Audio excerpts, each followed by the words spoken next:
Well, hey everybody, welcome back to the channel. Broadway Limited has recently released the T1a and T1b Berkshire locomotives.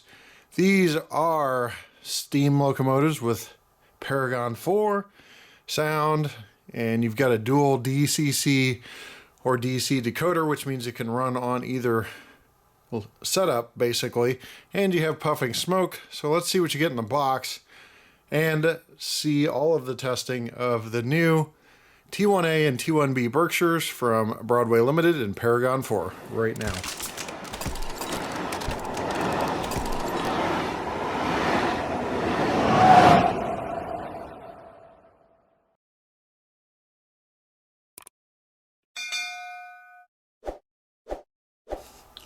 All right, we're going to unbox this T1a Berkshire. There's also the T1b, which is slightly longer, but we'll unbox the A version and go over the B version as I will show you all four variations we have here. Flyers inside include new brass hybrids coming in 2025, including the PRR S1, the Broadway Limited Conductors Club. If you want to know about that more, look at the previous video. I think it's one or two videos back where I do the Conductors Club in-scale Broadway Limited steam locomotive, the big boy. And here's 31 pages of operations manual, including functions, maintenance, etc. Looks like they changed the foam to white. That's kind of cool. So now it's completely a white presentation. So I just pop this out here. Might have a little pinkish hue, I don't know, I'm colorblind. Red-green, so it throws me off sometimes. Get the slide off there.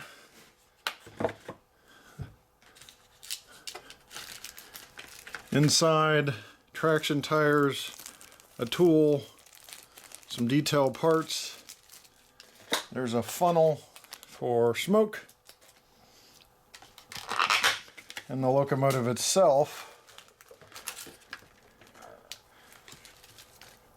should just raise off of this stand here. So the first time I did a review on one of these locomotives where they put it on this kind of stand, which also, by the way, can double up as a nice display stand, as this can separate from the plastic here. I actually unscrewed all the things under the stand and realized, oh, this just lifts off, so that was a giant waste of time. So just remember when you're unboxing that you don't have to do that. You just lift it off. So, all right. So the foam protecting the locomotive's out. I'm trying to recouple here. And we'll take a closer look. The locomotive barely fits here on the table. So still pretty long of a locomotive. If you want to know how long exactly, I will tell you on the shorter version here. These are about 13 and a quarter to a half inches long. So about 13 and a half inches for this T1a. But let's point out some details on these, and we'll look at the other three versions as well. On the front, major spotting features this kind of overhang cowling that goes over the smoke box door. You've got your flying number boards. Your classification lights are kind of low mounted there. Headlight, number boards both below the headlight and on each side of the headlight as well. You have your pilot with coupler cut lever. And then there's a silver tipped airline hose, the magnetic glad hand on your coupler as well. Two smokestacks on this locomotive, or a smoked stack and maybe an exhaust of some sort, as you can see there.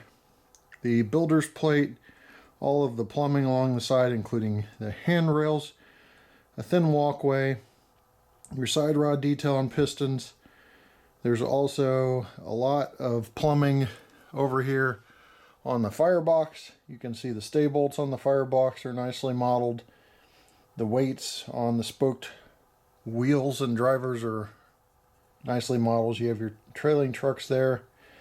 dynamo, safety pop-off valves, and your sand and boiler domes up top, along with on the cab roof you can see there is rivet detail built in really along the cab roof and all along the tender as well.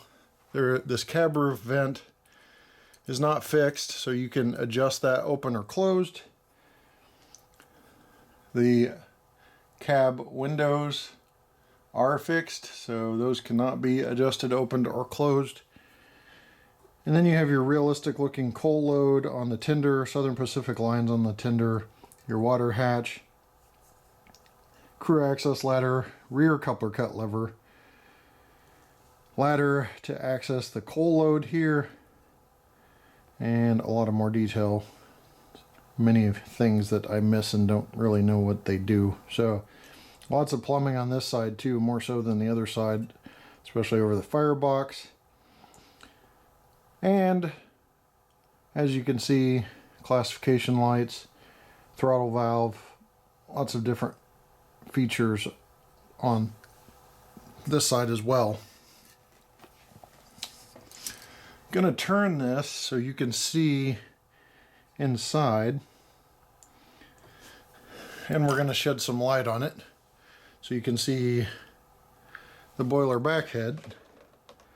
So you see the butterfly doors there on the boiler back head detail. I'm casting more of a shadow than I am helping there.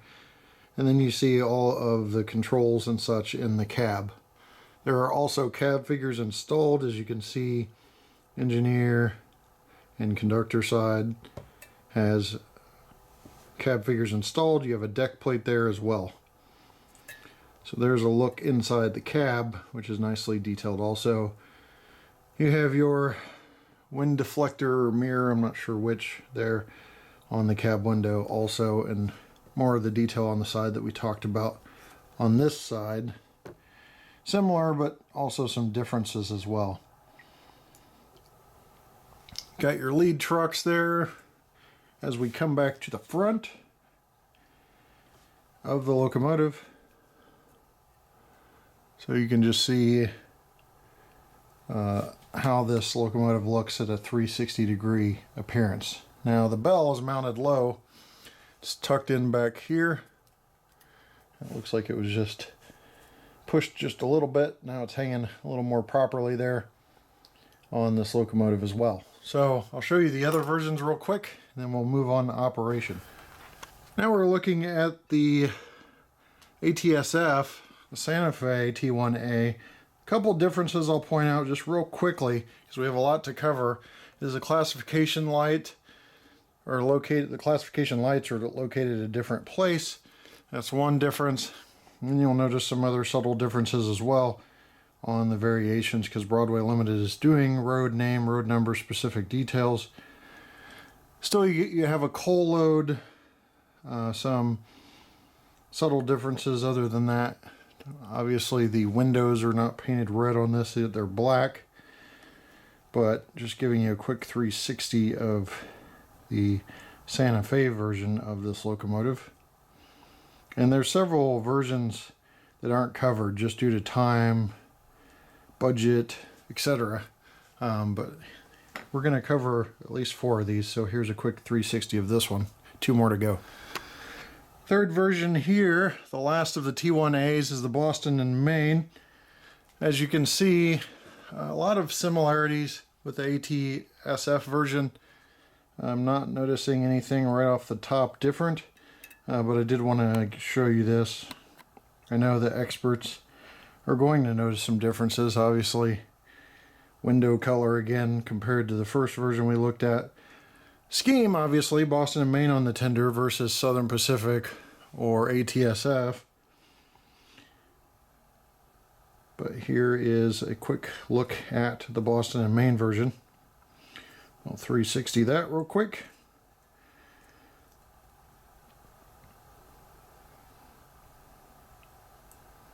Again, those classification lights mounted up high versus the first version we looked at. So this is the last of the T1as. The next version we're going to look at is the one T1b I have, and we'll see what the differences are on that. As you can see, the T1b is significantly longer. Now, what is the reasoning for that? It really comes down to primarily the tender. Tender's a lot longer than the T1a. I will show you that side by side on the track, but that's the main difference between the T1a and the T1b locomotive. So usually a longer tender equates obviously in more capacity for water and coal. So the T1b probably could have a longer haul than the T1a with that higher capacity for coal and or water. But again, a quick look at the T1b here. Boston and Maine again.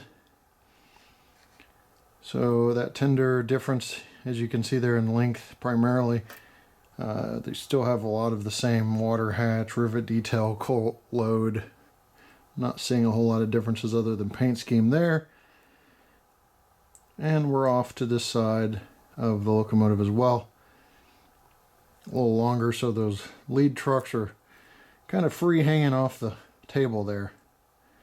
So in case you wanted a dead center look at this locomotive, there you have it. So that smoke box door is tucked up under that cowling, and I'm sure there's a reason for it, maybe some sort of protection or something in the design, but if I can find the answer, I'll put it on the screen.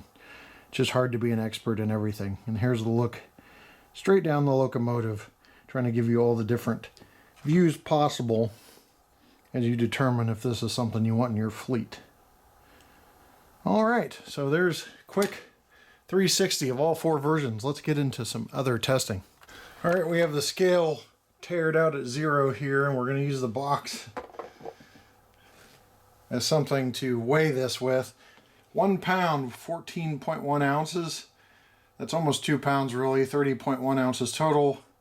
That is 853 grams for the T1b. Let's do the A real quick. Here we have the T1a. So 803 grams, 1 pound, 12.3 ounces. So just slightly lighter, obviously, with that tender length difference between the T1b. So 803 grams, again, and 1 pound, 12.3 ounces. Alright, as promised, I put these side by side so that the cabs are lined up, and you can see that difference in the tender, both in coal capacity and water capacity, length obviously. So you're looking at a 13-inch long T1a versus a 14-inch long T1b essentially. The actual locomotive length is the same. It comes down to the tender. So just wanted to show you that real quick. We're going to remove one of these and show you operation, so you're not overwhelmed with surround dual sound from both of them. And then we'll go through some of the other ones and show those in operation as well. We're going to do a pull test on the T1b here.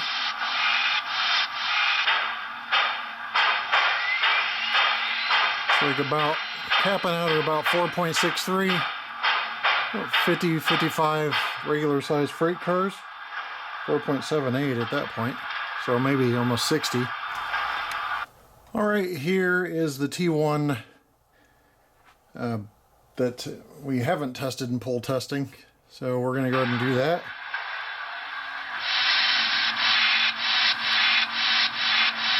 Actually, it looks like the shorter one's on par with the longer one, the A versus B. So about the same pull power. You're looking at 75 cars, 60 to 75 freight cars each. Alright, here's just a quick demonstration of the puffing smoke before we turn it off for all the other features. So I'm going to move this at 1 speed step. You can see the synchronized puffing smoke with 4 chuffs per revolution.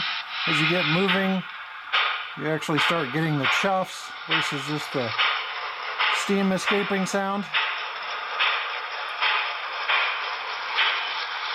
You notice also the cab light goes on when stopped. That's under like a speed step or so. It'll go on. After you reach 2 or 3 speed steps, that'll turn off. I believe it's 3 speed steps Yep, it turns off. You also have lit classification lights on this. So as you can see, those lights are lit, along with the headlight, which also illuminates the side number boards of that headlight housing. The rear is also equipped with classification lights. It's either red and white or red and green. You can see two different sides there. The outer side is red, and I believe the inner side's green or white. I'm colorblind, so you have to bear with me and kind of view for yourself. But those are lit and operational as well. We're going to use the T1a here, Southern Pacific Line's version, to go over some of the other functions of this locomotive. So let's power track on. And let's do the extended startup sequence, which is actually under F9.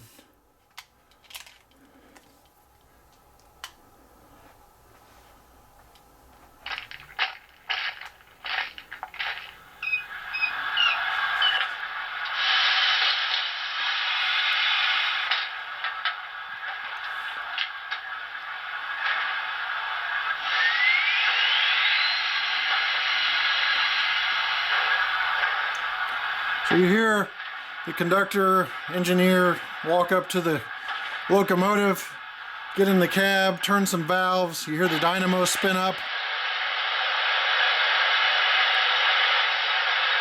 Headlight turns on, pop off valves as the dynamo spins up. Your classification lights on this version are lower mounted and appears to be jewel. So there's a difference in those being lit versus not lit on the T1b. Let's listen to the bell. Horn. Did I say horn? Shame on me. Whistle.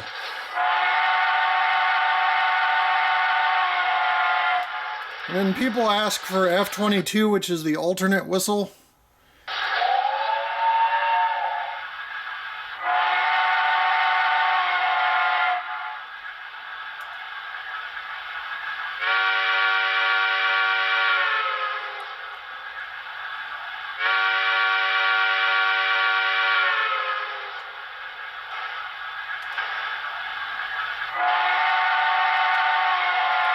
So there's your two whistles.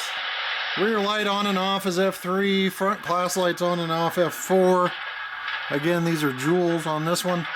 F5, no effect. F6, dynamo, which you already heard spin up. F7's dim the front and rear lights. F8's master volume and mute. 9 startup and shutdown. 10 is cab light on and off. 12 is rear tender class lights if they apply. On this it does not. 13's grade crossing. Let's listen to that.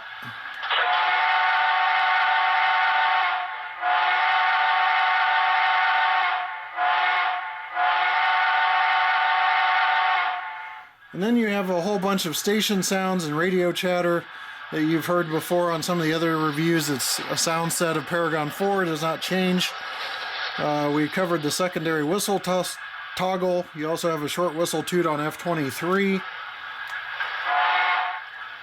F24 turns the smoke on and off. 25's long whistle. Yeah, when we get to the junction, we're going to have to make a switch. We've got 2 engines set off there, so I'm not sure if we're going to clear that circuit or not. There's your All right, good deal.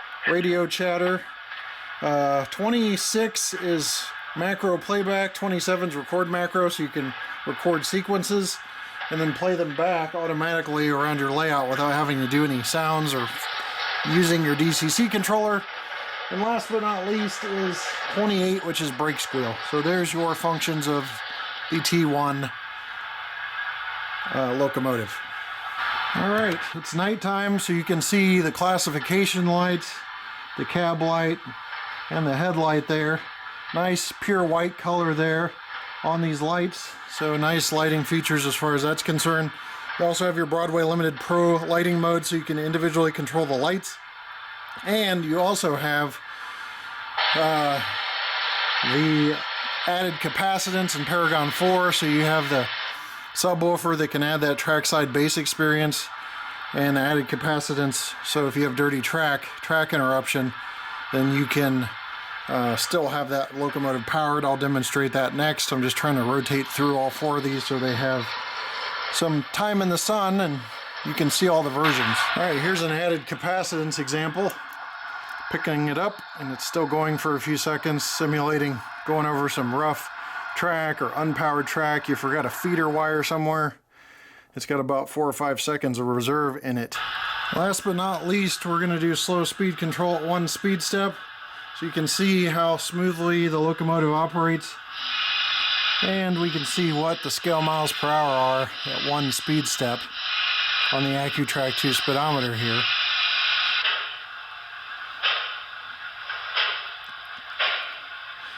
So about 2 scale miles an hour at 1 speed step.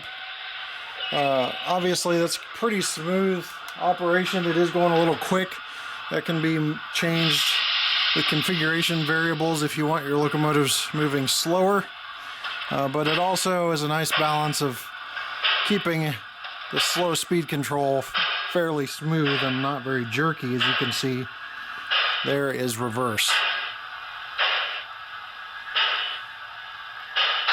Well, that's going to wrap up our look at the Broadway Limited Paragon 4 HO scale Berkshires in T1a and T1b versions. Again, the T1a is the shorter and T1b is the longer. I'll leave you with run-bys of all 4. Let's just do basically a power move with all 4 in a row, because I don't know if I've told you, but a lot of my older rolling stock is off-site storage, not available to really put on the tracks. So we'll show you just the locomotives moving in a power move or consist of all 4. Thanks for watching. I think overall pretty solid locomotive and nice lighting features, smoke. We'll see you next time right here on the channel. Take care.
Many of the products you see in this video are available at trainworld.com. Since 1968, this family-owned business has been serving the needs of the modeling community with 2 New York brick-and-mortar store locations in Brooklyn and Long Island, plus their vast array of online items. Shop 24/7 at trainworld.com.